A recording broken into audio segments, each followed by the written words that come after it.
Omen podcast time. That's right. Bimber Tool is proud to present a Santa Claus podcast. My name is Adam. You'll know my co-host, Jordan. Hi, Jordan. Adam, how are you? Good. Very well. Very you told good. me you've got some soccer game going on near your computer screen, and I'm a little worried you're going to be distracted. All I care about right now is the Santa Claus. Also some, as I mentioned to you, some loud Christmas music, perhaps, or some sort of doo-wop. I can't tell which. Well, the Venn diagram between doo-wop and Christmas music, a lot in there, so it could be anything. Do you have like a favorite Christmas Spotify playlist?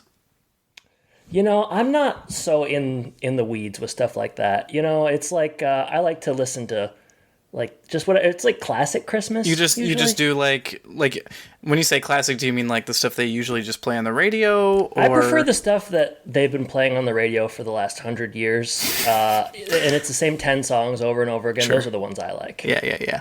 What about you? I similarly like those. I found it's gonna sound terrible because I'm an old man.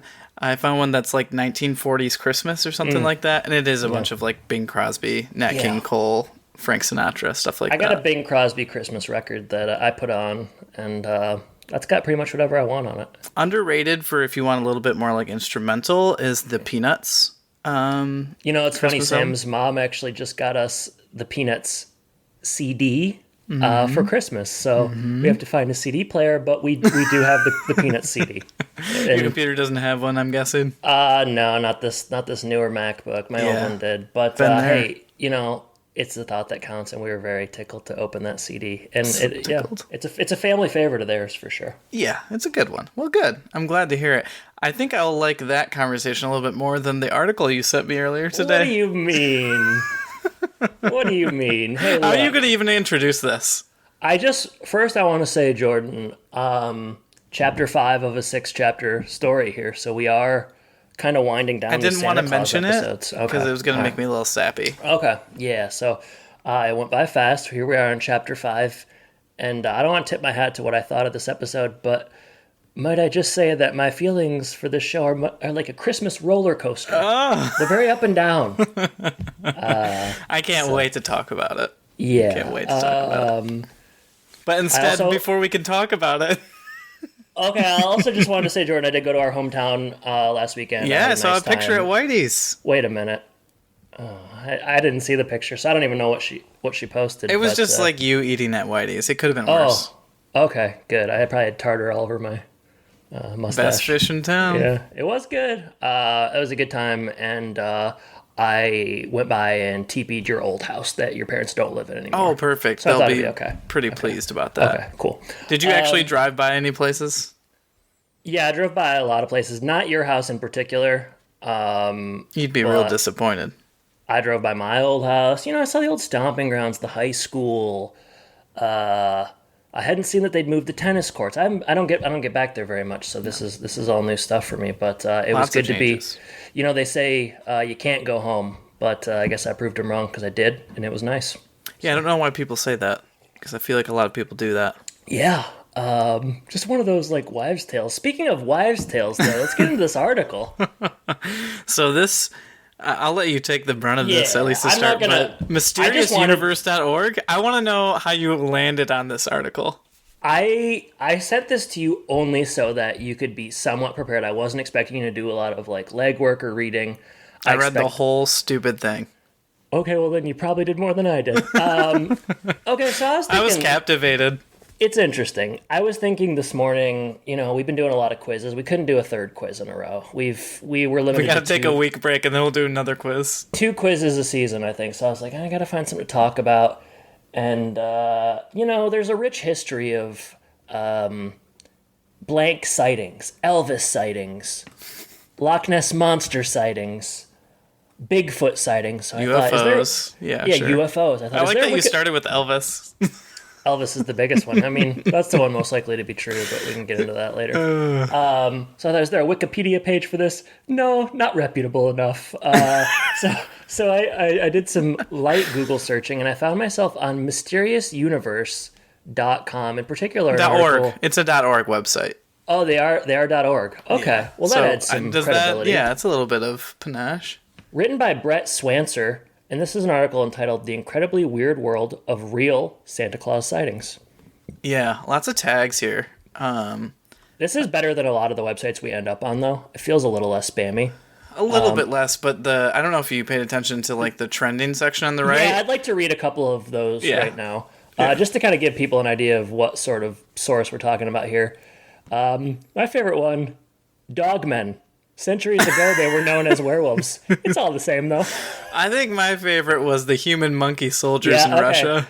So. Nostradamus predicts human monkey soldiers in Russia. Have they already been seen in Sri Lanka? Question mark. We're going to find out. I'm not going to click on that article. Food for thought. Yeah, that one you'll end up on a list or something. But this is just an article about... so there's this guy, Jordan, and you probably knew of him before this. Paranormal researcher named Stephen Wagner. He's kind of become the guy for in-depth Santa Claus sighting stories. He's a researcher, and a lot of these stories came from his studies. Yeah, naturally. And there's a handful of them. I'm not going to read all of them, but I want to read a couple of them, and then I want you to sort of comment on believability, if you don't mind. Sure. Does that sound okay? Yeah. I can't wait to see what one you picked. Well, I'm picking a couple. Can we talk about the pictures, too, that are associated with it? Yeah, go ahead and talk about the pictures real quick. Well, it's a real hodgepodge, I feel like. Like, some of them are, like, very much like someone just took a picture of their house and, like, a couple of doorways. Yeah. And then they, like, cropped a Santa and then put him in the doorway to kind of fit the story. And then there's a lot of, like, I'm going to say avant-garde art. Yeah. That is half horror, half... I'm not sure what else. Well, avant-garde art is kind of what this podcast is all about. Yeah. Right? Yeah, so. The last one's really confusing because I don't see anything. Scroll all the way down. Well, maybe it's not the last one. There's one with someone who doesn't seem to have any Santa sort of markings on him. Well, it's frightening, but is it Santa? Is it holiday related? I don't think so. Mm-hmm. I just want to read the first couple sentences of this so people kind of get a taste. Yeah, get the taste of the article. Sure. In the weird world of the paranormal, there are certainly a lot of strange, often eyebrow-raising things that are reportedly seen and encountered. From ghosts to aliens, UFOs, Bigfoot, demons, angels, and everything in between, there is no shortage of bizarre things that people claim to see. Well, here we are. With that, let's launch in. Yep. I'm going to start with this one. This is from, and these names are fake, much like the stories, probably. Here's a report, Jordan, from a witness who tells of how one Christmas Eve when he was 8 years old, he woke up at midnight, mostly out of sheer excitement because of the coming joyous day. And you'll notice a theme here. Most of these are children telling stories, so thus zapping the reputability. Sure. Here we go. Slowly, a man in boots, carrying a sack, looked into my room. My parents' room, and then my brother's room. I'm absolutely 100% positive I was awake, too. I could see him fairly well because we had a nightlight on across the hall in our bathroom. I remember hiding my entire face under the covers with a small portion of my eyes to see. He then walked away quietly and he was gone. Of course I told my parents and brother in the morning about my sighting, and of course they thought I was crazy. To this day, I'm 28 now. I asked my parents if they had had anything to do with this, and they still deny it and say I was dreaming. I strongly believe I saw a spirit or some kind of entity of Santa. Dun, dun, dun. You know, Go ahead. I was just going to say, in a lot of these stories, they really make a point to say, like, I'm 100% sure I wasn't dreaming.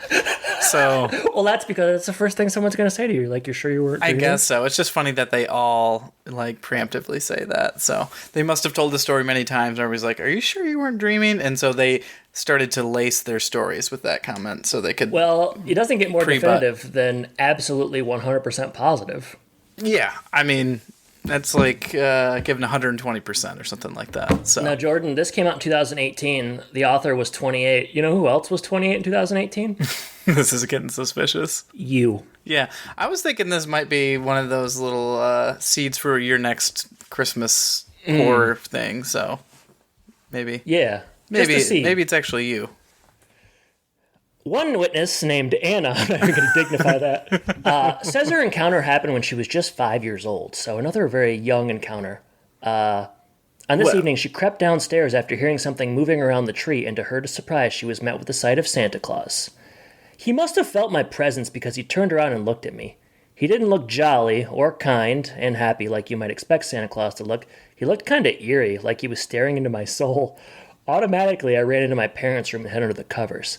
I don't know why I was scared of him, but I wrote it off as a dream for a while before I forgot about it completely. Years later, I remembered it. I thought it must have been a burglar, but when I asked my parents, nothing was ever missing from the apartment. The only time we were ever robbed was when we moved later on. The only explanation I have now is that it was some kind of an apparition. You know, they should call, in St. Cloud, there's like a ghost hunter. Maybe they need to call them. There's like Ghostbusters? Or? Yeah, you don't even know what to do with that. Do they have signs around? Yeah, actually... I would love to hear more. You're going to like this. Yeah. The church building that we're moving into, we're about to lease, is right next door to them. So we're going to be next door neighbors. Well, that could be a contentious relationship. Or we'll be best of friends. I don't know which. But I mean, Father, Son, and Holy Spirit meets an actual spirit. What are they called? Ghost Stop. That's their name. Golly. It's weird you want to leave Florida. 208 reviews. Okay. All right. 4.8 out of 5, too. But there was a couple times where someone reviewed it and they were like, you know what, 4 out of 5. They got the ghost out, but it took a little longer than I wanted. Well, the most recent one, 5 months ago, gave them a 1 star. Okay. Well, what does that say? Do you want me to read this? Yeah. We've gone down a different rabbit hole. It's okay. Loved it at first, helpful and friendly. Ended up buying several gifts, a lot of money. Purchased a Boo Bear Jr. From day one, it didn't work. I don't know what a Boo Bear does. Me neither. They examined the bear, decided it wasn't working. The lady who helped us, admitted that the new bears were too small for the circuit board. This sounds pretty technical. Another rather spooky account comes from a 37-year-old witness who is certain he saw Santa one evening when he was walking outside of his apartment complex. He explains what happened as follows. Being 37 at the time, I was a little too old to believe in Santa. I had the faith he existed and felt in my heart he was real, but not physically real until I was in our parking lot dumping trash in the dumpster. Walking on the sidewalk next to me was a chubby old man with long, snow-white hair and a long white beard, round glasses, wearing a green flannel shirt, blue jeans, and red suspenders. He said, "Hello, Richard," as he passed. I said hi, and he kept walking. It wasn't until a few seconds later I realized I didn't know him, yet he knew my birth name. We did not wear name tags or anything. He wasn't a customer, but he knew. I watched him as he continued down the street, and as he came to the intersection, he didn't wait to stop for the light to change. It just turned green, and he walked out of sight. Weird. Yes, but it changed my mood, knowing I wasn't nuts. I'm just not sure I understand that whole story. It's a little bit different than the 8-year-old ones that we've had. Yeah, there's an air of I don't know what the word would be, but they weren't wearing name tags, so you got to be suspicious of somebody. Yeah, they didn't do that. That wasn't their type of thing. No. Yeah. All right, and that's the last story I'm going to read. I just want to read this from Lloyd Auerbach, a parapsychology professor at Atlantic University in Virginia. He gives his thoughts on the possibility of, seeing Santa. I've never even heard of people seeing Santa. The Grim Reaper, yes, but not Santa. The only possibility of this being real is if it's an alien or a ghost pretending to be Santa. We can't investigate that. There's nothing we can do with that. That kind of undercuts Food for the thought. whole... That sums up the whole article. It's amazing they put that in there. I've never even heard of this. This is stupid from a paranormal professor or whatever. He's like, I've heard of dumb shit. Grim Reaper? I get that all the time. Santa? Okay. It's either a ghost or an alien. Oh, man. This is kind of right in my sweet spot, though. It's holiday meets horror. So, I was having a little fun with this. Thanks, Jordan, for hearing me out. And do you think any of these might have happened, or what do you attribute these stories to? Just childhood folly? Yeah, I think people might have been sleeping more than they thought they were or something.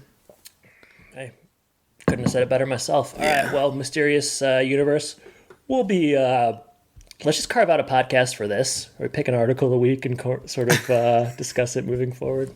Well, I was going to say this would be a good time to introduce that this is actually not an episode about the Santa Clauses as much as an interview with the writer of this article. I was going to say, wait, who'd we get?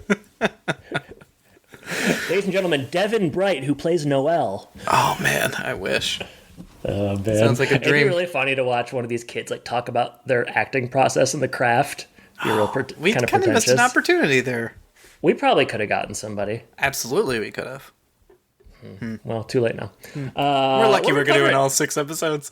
All What are right. we covering this week? Yeah, Chapter 5, Across the Yule-verse. Here we are. Chapter 5. Better Written title. Better title. Written by Eugene Garcia Cross, who did some, you know how they reboot everything, right? We're going to get a Yeah. lot of that in this. Punky Brewster, Okay. They rebooted that? apparently. I didn't do any more research than that. Also co-written by Haley Frazier of Duncanville Okay. Duncanville, sure. and Lethal Weapon reboot script coordinator as Oh, well. yeah, so she wasn't writing it. She just kind of helped bring the script helped with together. the script. Yeah, And then yeah. Emily Burdett, which I couldn't find exactly the relation. Nepotism.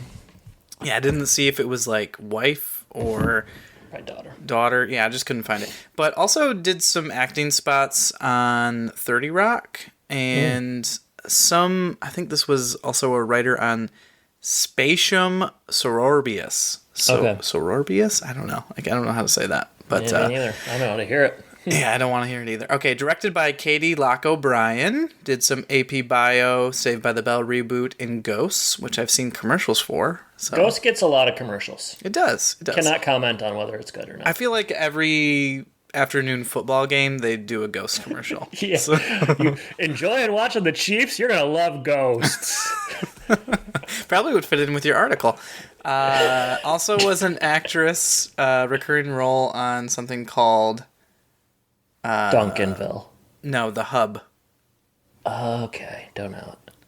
Episode aired December 7th. And Pretty recently then. yeah, really recent. Okay, cool. You know, we haven't done this in a long time because they haven't had to them, me. but I noticed Yes. that there were keywords for this episode. Oh, I love keywords. What are they? All right, we got some good ones. I'll just pick out Yes. a couple. Flying Horse, Very accurate. Intruder Alert, Very accurate. The Great Depression, Yes. Krampus, Yes.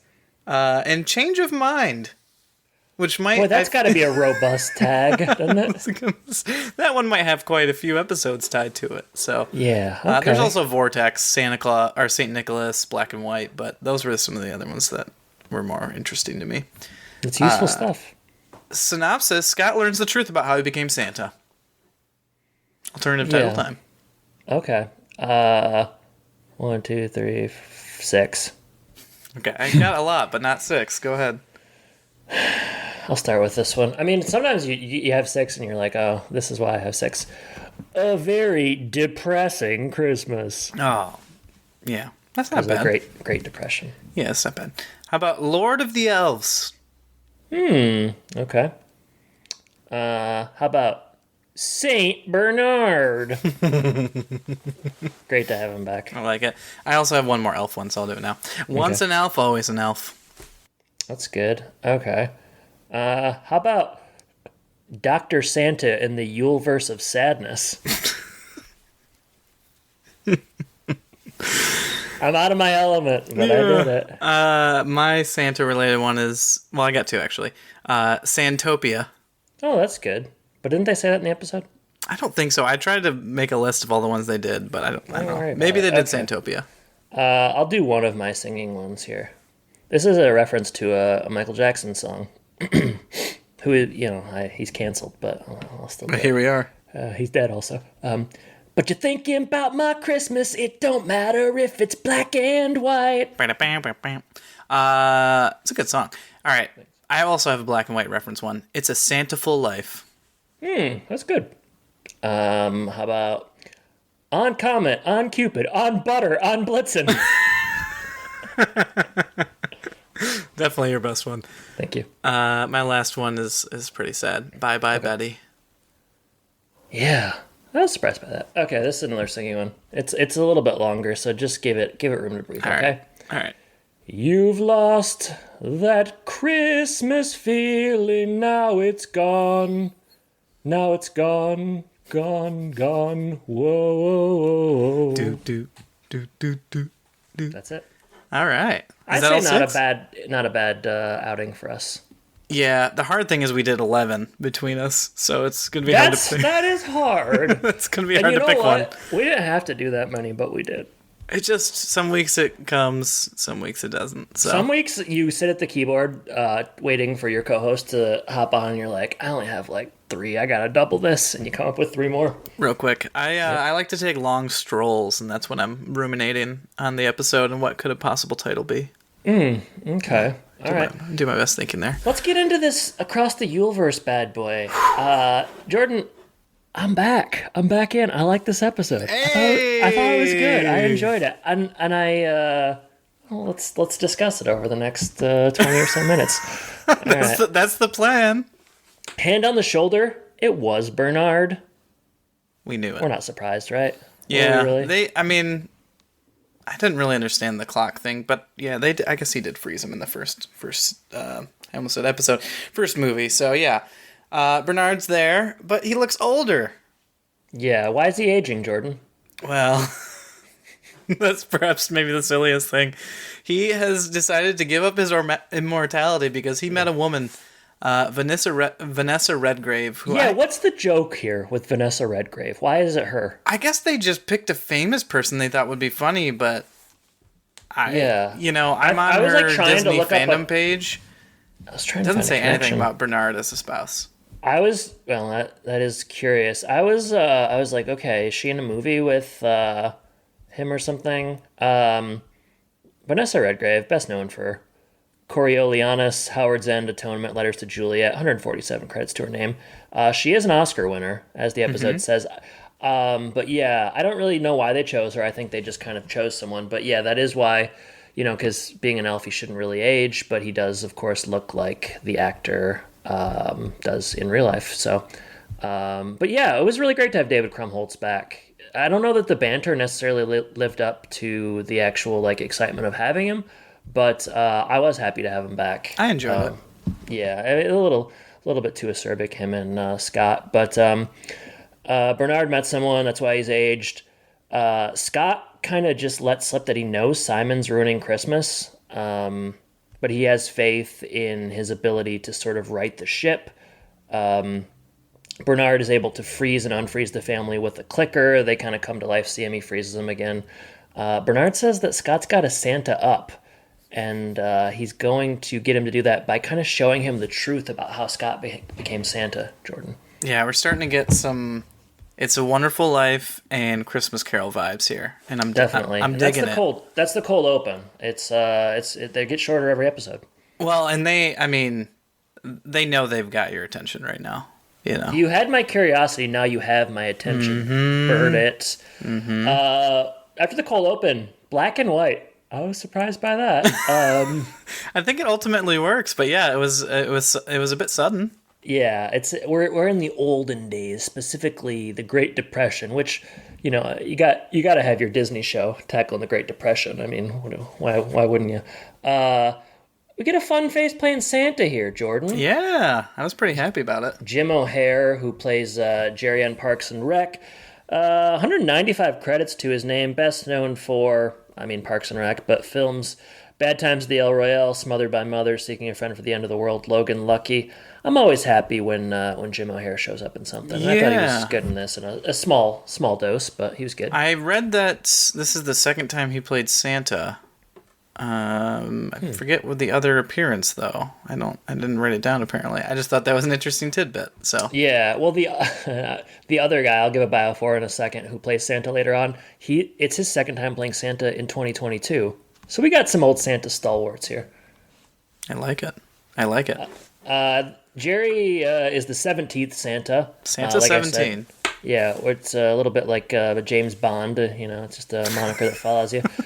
Great Depression.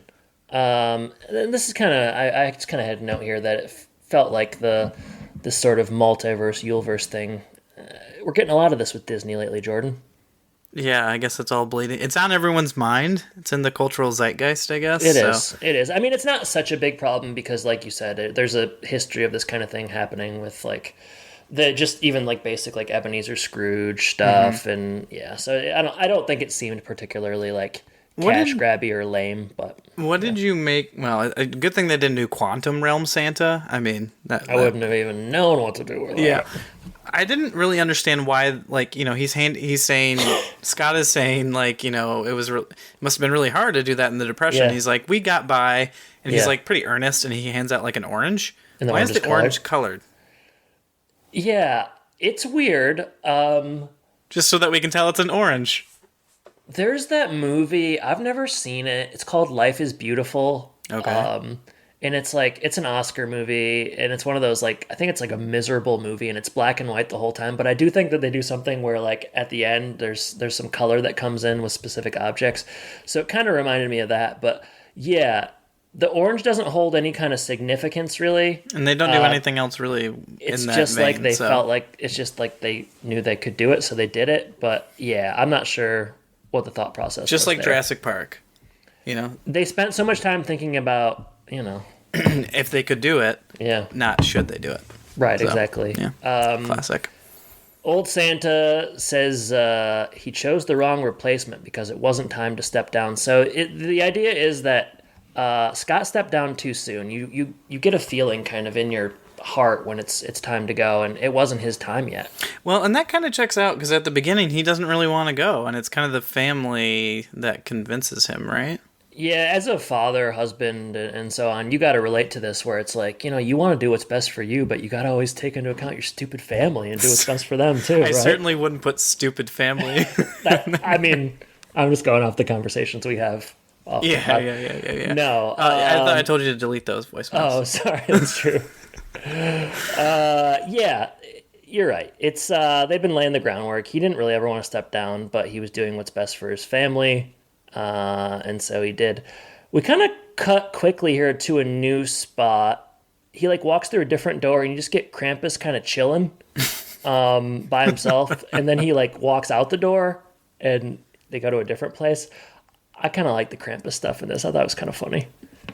I didn't know what to make of it, really. I the first couple times I was like, okay, what are we doing here? And then by the end, like he's pretty good. He's a good appearance. So, but yeah, he kind of starts. Well, there's also one of the scenes that he walks into pretty quickly is like Santa meeting Scott when he was a young child. Santa 17 meeting right. Scott. And even then, he was so generous and just he had a giving spirit. He had a super long Christmas list, but it wasn't for him. It was for other children. So, yeah, we also learned that Jim O'Hare, Jerry, he is the Santa that fell off the roof in the first one. And there's sort of a joke where it's like, you thought I fell off the roof because you scared me because you said made a noise or something. Like it was all sort of predestined. It was time for it to happen. They make it sound like that was planned all along. Yeah, that's not necessarily the vibe you got. Well, I think they're retconning a lot of stuff here, right? Well, without question. Sure. To make it work. Yeah. Of course. For 28 years, I think this is like the 28th anniversary of the first movie or something like that. Okay. We have thought that, first of all the Santas were human. If somebody like dies or something like that, that's how you get out of being Santa, and then whoever puts on the coat. Yeah. So there's a lot of new logic being introduced. 100%. Yeah. Albeit maybe a little bit more family friendly logic, but yeah, we're changing up the rules quite a bit here. They talk about I don't know if they do it right away, but yeah, I guess they do talk about how like all the Santas before Scott were. And I didn't get a really good understanding of this. Yeah. Were spirits, this goes maybe? like really fast, and they kind of yada yada over it. Basically, what they're trying to get us to is that Scott's the first human Santa. Yes. And why he was chosen as the first human Santa is because of technology. Yeah, in the future. they needed somebody who could handle the technology. It's sort of a limp explanation. Yeah. It doesn't make a whole lot of sense. Yeah. Also, like, so the other Santas. What were they? Yeah, like were they more like the Tooth Fairy, the Molinator, or were they more? Father time. I just didn't quite understand if they aren't human. What are they? Especially with Krampus there. So yeah, I feel like they shove a lot of like really important stuff into like 2 lines of dialogue, and they're just like, you gotta accept it. Moving like, all right, on. we're moving on. Yeah, we did kind of skip over, but you mentioned it briefly that we do flashback to Scott's childhood. He was very giving. He met Santa. Santa said that he would make the world a better place. But the idea is when you're a kid and you see Santa, you tend to forget it, which is why we know the stories on Mysterious Universe are all BS because they wouldn't remember it, Jordan. Yeah. Not tend to forget it. There's kind of a Men in Black type of what's that device called that they use? Oh, I don't know, but I did see. I remember the scene in this episode where Scott looks at Cal and he says, "Difference between you and me, I make this look good." Yeah. There's also and when we like, it's just everything happens really fast here. I did like this episode, but they shove a lot in because Bernard's really only in like the first 10 minutes or something. Scott's a human Santa, and for whatever reason, there is the belief amongst the magical people that Scott's kids should have magic powers. Magical people. Yeah, where does that come from? Like, there's just so much I don't understand. Yeah. I mean, I don't know. It's like the first movie is good because it's sort of grounded and you get a lot of real world stuff, and I like that. And then the second and third one where you get like the council of like Mole, like I can't stand that stuff. To me, this is an okay middle ground. Like obviously they're shoehorning in a lot of nonsense. Like the idea that Santa just fell off the roof because it was part of a plan is kind of silly, but I don't know. I think they could have handled this in a worse way, in my opinion. Yeah, I think it's fine. Ultimately, like I think the episode ends up working and is fun. But yeah, don't be too critical of it because you. Or don't try to think too hard about it either, because it's absolutely. like, yeah, you're gonna be real disappointed. They brought David Krumholtz in for all the exposition dump, basically. Throughout all this, there's the lovingly antagonistic relationship between Scott and Bernard, much like ours, Jordan. Yeah. Banter. Bernard's Ball, which was an alternative title for me briefly, but I got rid of it, shows the North Pole, and things are just getting very, very dire up there, Jordan. Yeah, the orb is, it's disappearing. I liked that they the mention, episode... Go ahead. kind of like the last straw is like, hey, all the elves are disappearing. Yeah. And Scott, and this is a joke we get multiple times. They're like, why didn't you lead with that?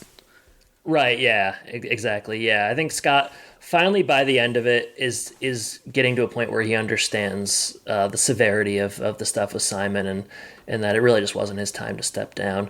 I liked this first part of the episode with Bernard because it was good to have Bernard, obviously, but also we're not cutting back and forth to the North Pole. We're going to different locations or whatever, seeing Krampus, what have you, but it was a little bit more cogent and together, so I liked that. Yeah. But we do cut to Betty and Pontoon working on toys. And Betty is just not where she belongs, but it was great to have Pontoon back, though, you gotta admit. Admittedly, I almost thought you made up Pontoon from the last episode. They say her name, don't they? And they Pontoon. do in this one. I was like, yeah, that checks out. There's Pontoon. Simon walks in. Calpan looks like he went to Aruba or something between episodes. His face looked sunburned. I don't know. I mean, they're making him pretty villainous, so I'm not trying to look at him at all. It was wild. Like he looked like he had like windburn. It was weird. They were like making toys because some children are still sending letters, but Simon doesn't want there to be any letters because it's CED. It's Christmas every day. Gary's back, Jordan. We get a lot of Gary in this one. Was it diminishing returns for you, or did it continue to work? He's not quite as good, but I think he still turns in a good performance. So Gary's all right. If I have my druthers, I think you're only getting Gary in that one scene. But they did decide to go back to the Gary well, and just his appearance made me laugh initially. So that's good. There are worse wells. Gary's back. Around this time, Pontoon disappears. Kind of like my dad's Pontoon during the recession. Boom. And I did write that down. We cut back to Bernard, Scott, and Du Bois, the magical fellas. Du Bois. We get a Star Wars holiday special joke. Quite a few Star Wars references in the show. Scott is finally convinced he needs to help. Bernard lays down the law to all the Santas, just kind of puts things into perspective. and says that Scott is the best Santa he ever knew. Wow. A really heartwarming moment between Bernard and Scott here. Definitely. And this is where we get the Vanessa Redgrave thing, which is like, I just like don't I didn't know what get to it. do with that, yeah. Who's that? If that's not for us, it's definitely not for children. Yeah, I don't know who that's for. Who is it for? It's for Bernard! for Bernard. There's a funny joke at the end of the scene with Krampus where I think it's Bernard or someone's like, did you do something different with your Horns? Yeah. Yeah, that's the part that I was like, okay, I'm on board like- with Krampus. I like that. Okay, and that's the end of Bernard. They all kind of, as Scott goes back home, whatever. He's got a wife to go back to anyway. Vanessa Redgrave. Do you think this is all we're going to see of Bernard, Jordan? Is this it? Yeah, I do.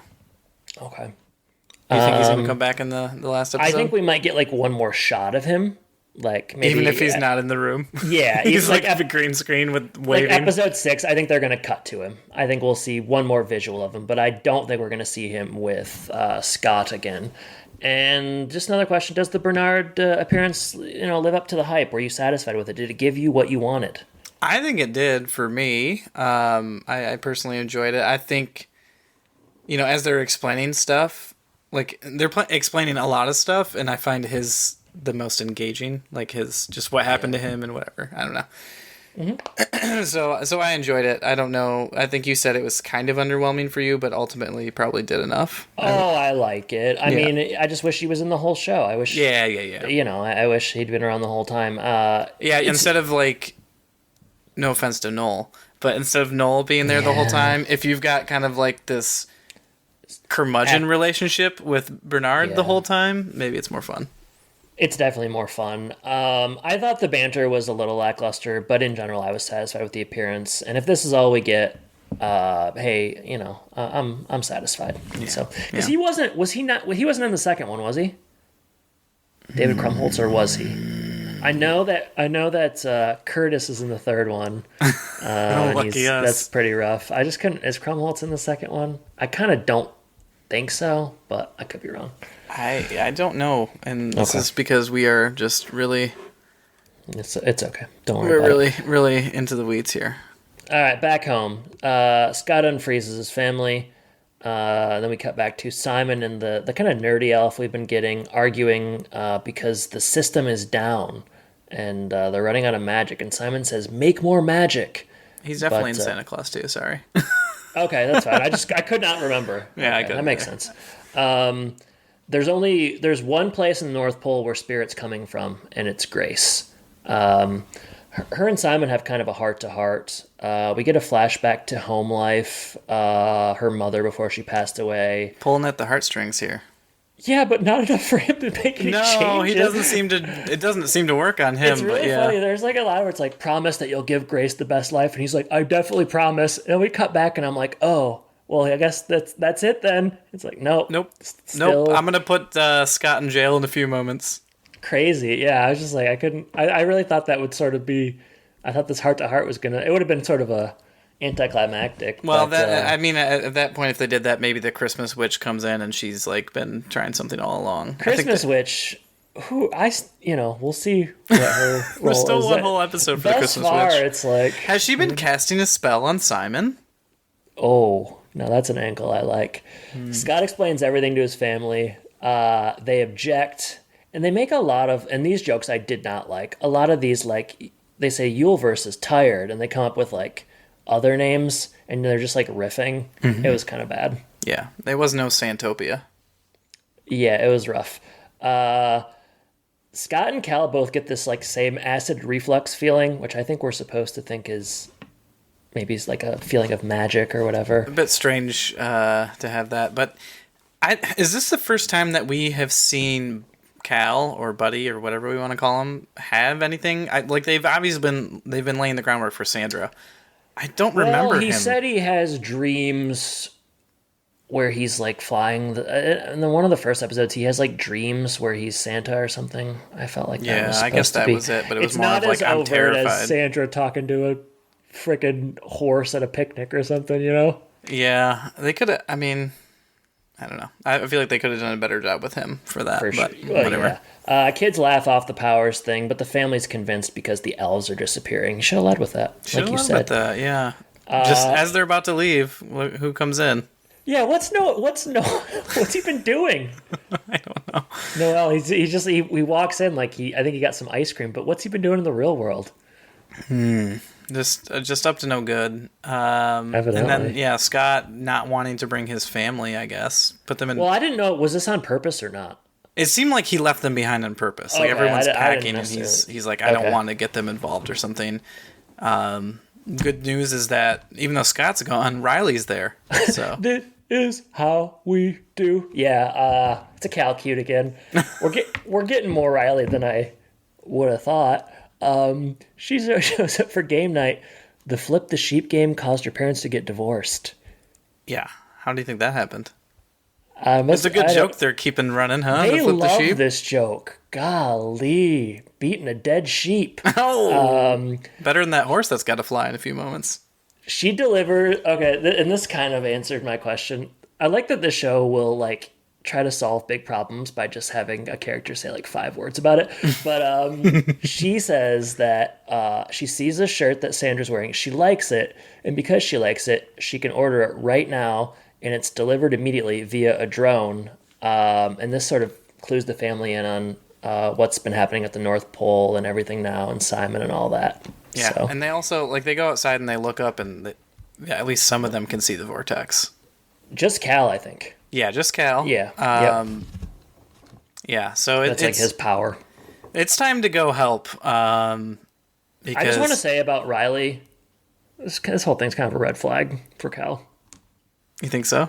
You know, you don't got to marry the first girl you meet. I don't know. She's really into this drone stuff. So is the whole world, apparently. I guess so. Yeah, who could fault her? We also get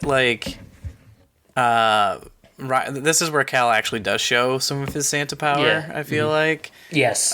he accurately guesses her younger brother's Christmas wish or something like that. Yeah, it's like low-key Funko Pop.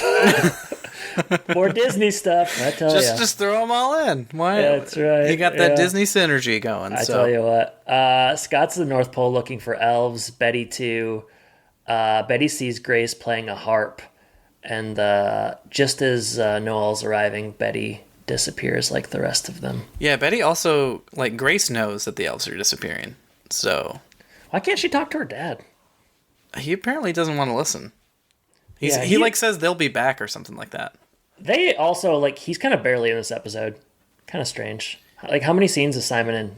Yeah, 2, I 3? mean they spend a lot more time on Santa, I guess, and getting Santa has got to be galvanized in the family to get there. It's true. Yeah. Gary and Scott they meet up. Scott walks in on him. Gary didn't get. He didn't disappear because he was wearing a foil cap. Yeah, I mean that all kind of checks out with the opening article that we started with. So That's right. Yeah, it comes full circle. yeah, Gary's a conspiracy theorist. And Gary's a treat. I don't care what anyone says. He's great. It's just smaller doses. Both the kids are kind of using their powers here at the end. Sandra talks to a horse. Not just talks to a horse. Well, yeah, Jordan, you don't just get a horse to fly. You got to talk him into it first. And the horse's name is Butter, which I liked. Not Buttercup. Butter. Butter. This is my horse, Butter. Was this horse just by there? Did they have to drive to the stables, or did they have this horse? I didn't understand. They've done a lot of time jumps. Is this something where they did a time jump? She loved horses, so she got a horse, maybe? A little rich kid. She starts talking to the horse, laying the groundwork. A horse doesn't just fly. You got to talk Butter into it. You gotta grease the old hooves. You gotta grease the hooves. Tinsel wraps around Scott. It's a security system, and we get sort of an intruder alert thing and some security drones. A lot of drones in this show. You've had enough drones, huh? Butter the horse. Simon puts Gary and Scott in jail, and they plead their case, but he's just full on evil. The episode ends. Butter takes off, buttery smooth into the sky. Through the vortex. Locates the vortex.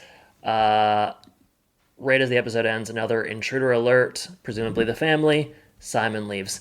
Not as much of a cliffhanger as the other episodes, since we're pretty sure what happened. Yeah, I guess the only cliffhanger is like, how will Scott get out? And I think they take the Christmas orb, or Simon takes the Christmas orb as well, so they can't escape.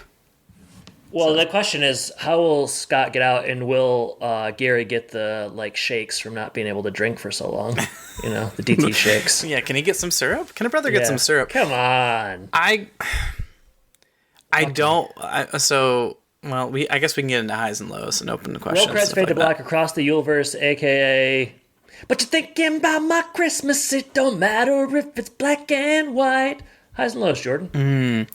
All right, so I agree. This is the best episode we have had, I think, pretty easily. How much of it is just because we like Bernard and he's in it?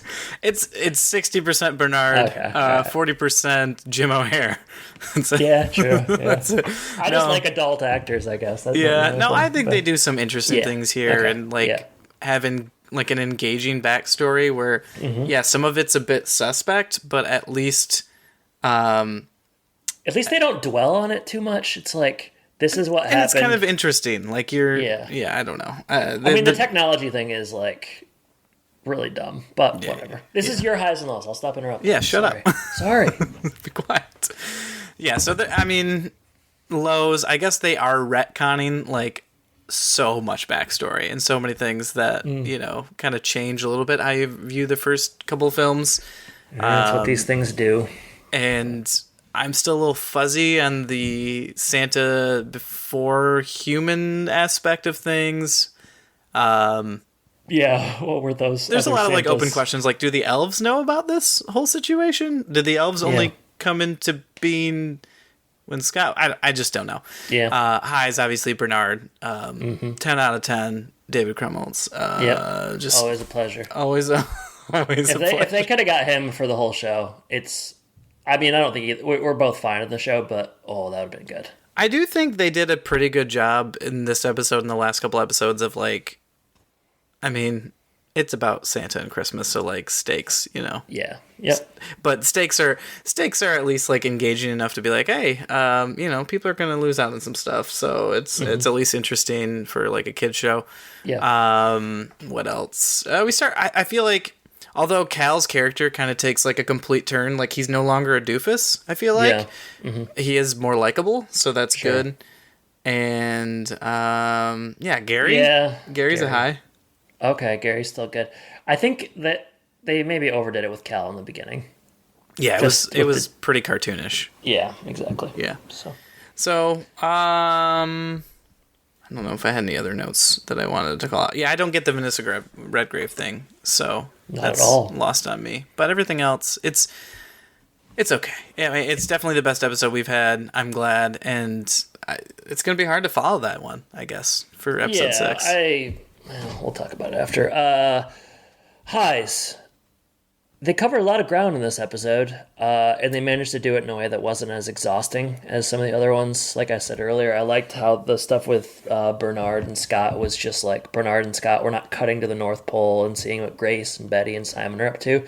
It just kind of let you live in it a little bit more. Felt like a movie, I guess, which I prefer to this very choppy whatever. Very active episode. Everybody's kind of moving, got things going on. It didn't seem like there were scenes that didn't matter. No, just I'm trying to think of filler scenes. I don't know. I just every scene felt like it was building to something, which was every moment of Krampus mattered. Maybe that was filler, but I guess I kind of liked it. But it worked for you. Maybe he comes back. I don't know. I like that the elves are disappearing because I kind of find the adult acting a little bit more compelling. Sorry, children. Just all the stuff with the elves in the first couple episodes, it's not so funny. So the fact that they're disappearing, bad for the North Pole and Santa. Good for Adam. Good for me, in the show. I will say I've come around on Betty a little bit. I don't think we ever had any problem with Betty. I didn't really love her to begin with. They set her up as a little bit of an antagonist, and now I feel bad for her. So interesting. Okay, see, Betty and Noel are they're I felt like they were fine. It was just loud with the elves, and there was just a lot of kind of lame jokes and too much glitter throw up, and it was and then obviously great to have Bernard back. Lows, Bernard Scott banter. I don't know if it was great. I would have maybe taken another pass at some of those jokes, but whatever. Yule-verse jokes, that scene where they're like riffing with like, oh, we should call it this, awful, like embarrassing to watch. Honestly, this episode, while being maybe my favorite, was perhaps the least funny. Food for thought. I don't know. I didn't get a lot of laughs out of this one. Simon as a character. I mean, it's really been, you just get whiplash from where he started and where he is now. I kind of put him out of the spotlight in this one because, like you said, it's Scott's show. Just feels like he has that conversation with his daughter and he just like still locks Santa in a jail cell. I don't know. It's fine, I guess. Yeah. Go ahead, please. I was just gonna say I don't know what they're going like. How's the redemption gonna go? Yeah, where's the redemption arc gonna be in one episode? I don't understand exactly unless they're like, yeah, he remember that one thing that happened a long time ago with the Christmas witch? Yeah, she was duping him the whole time. The coat's gonna come back into play for sure. Yeah. The fact that he hasn't had the coat. I mean, excuse me. Usually, you bring a flashback of a wife that has cancer. That kind of does it. You know, like usually that's sort not of for like, Simon, but not for Simon. He's like, I don't know. You know, I am giving Grace the best life. And then my final low is honestly not enough pontoon. You just want more pontoon so you can write more pontoon jokes. I got a lot of pontoon jokes. But I did like this episode. I feel all over the place with this show. Sometimes I find it like so grating, and this episode I found enjoyable. I guess in the end I'll probably just think it was okay. But hey, Chapter 5 across the Yule-verse. That's it. Mm-hmm. Would you like to move on to social media? I'm sure you've got some polls. I got a lot, actually. So much so that I'm going to need a second. Juicy. We'll start with some polls here. Jordan, favorite holiday treat? 18 total votes. 5.6% said candy canes. 11.1% said hot chocolate. 27.8% said eggnog. And 55.6% said sugar cookies. I don't think I've ever had eggnog, but man, it sounds terrible. Not a favorite of mine. Mm-hmm. Were you personally offended by seeing Tim Allen in a Chicago Bears shirt? 14 total votes. You'll like what I did here. 42.9% said yes. 57.1% said I sure was. Didn't even give them the option. I got some comments on this one. Brian Anderson said, I really like how you keep the polls and episodes going. Keep it up. Thanks, Brian. Dagobah says, I mean, if you're a Lions fan, is it really a crime to root for another team? I mean, this is probably the first time we've ever had such a disagreement with Dagobah. I mean, Dagobah, as far as I'm concerned, get out of here. You're going to block him on Twitter? Dagobah, you're fired. You're on thin ice. Yeah, you're on thin ice, mister. Okay. And then I tweeted, what are some of you and your family's favorite Christmas holiday traditions? Share them, we'll read them on air. Brian Anderson said, there were tons of wonderful things before my parents' divorce. Now I spread sorrow to the world every Christmas in my drunken haze. So that's kind of yikes. Sad. I'm sorry to hear that. Hey, you know, what are you going to do? That's Brian for you. Jason Carey said, traditions are to track Santa with my daughters, age 5, 3, and 1, make homemade Chex Mix, Grandma's recipe. I have to add listening to all the home and podcast reviews of HI episodes to that tradition. I hope you guys have a great holiday. Thanks for doing this each week. Aw, so sweet. Don't listen to us every year, though. Yeah, feel free to. You're gonna be disappointed. Jason also gives his. Let's see here. There's another thread here. Sounds like you're at least getting a little bit more traction on Twitter. I'm getting some action here. Jason had some comments to say, and I'll just read one of them. This is in response to maybe the first episode. He said, I feel the attempt to appeal to both folks who grew up with the original film and Gen Z has watered down the jokes and storylines. I wish they would have chosen one lane. At the end, the show allows me to turn the brain off for 30 minutes and enjoy some nostalgia. That's all I hoped for. I think that's probably a fair reading of the show. Sure. And lastly, Diane said, just discovered your podcast and I'm enjoying it quite a lot. Wanted to make a contribution to thank you for the entertainment, but you're no longer on Patreon? Oh. I know. Hey, I gave her my routing number. She sent me a bunch of money. I was going to say, we got a PayPal, I'm pretty sure. Yeah. I thanked her and said, we're okay. homeandpodcast@gmail.com, I believe, is our PayPal. Yeah, hey Diane, if you're listening, homeandpodcast@gmail.com is our PayPal. We do still have to pay to like host stuff, so yeah, I'm not going to let our catalog die. So that's I got every single month. If we don't pay for that, it will just disappear. So that's kind of what we're paying for at this point. So if you enjoy the show, that is an option. So thanks for saying that in any case. Other than that, Jordan, that's a pretty robust Twitter segment. So that's all I got. And that's all you need to do, as far as I'm concerned. Thanks, Jordan. Would you like to know I'm guessing the series finale? I mean, conceivably it could be a season what's your finale. Feeling? Let's just quickly talk about that. Are we done after episode 6, or like what is it? What you think we're gonna get a season 2? They got a lot to get through. The only thing there does seem like a lot to get through, but we know I'm not gonna put anything past them. How quickly they've gone through stuff in this episode, as we've gone through many years and decades, in just 6 episodes. I guess the only thing I can think of is if they're gonna do a season 2 is somehow they redeem Simon, and he does become Santa, the right kind of Santa. No Tim Allen in season 2. Yeah, that's or Tim Allen moves into more of a mentor role. I don't know, something like that. I don't, but I ultimately think this is a series finale. So I think so too. And a Santa Claus without Tim Allen, it's no Santa Claus at all. It's why Krampus. Bother?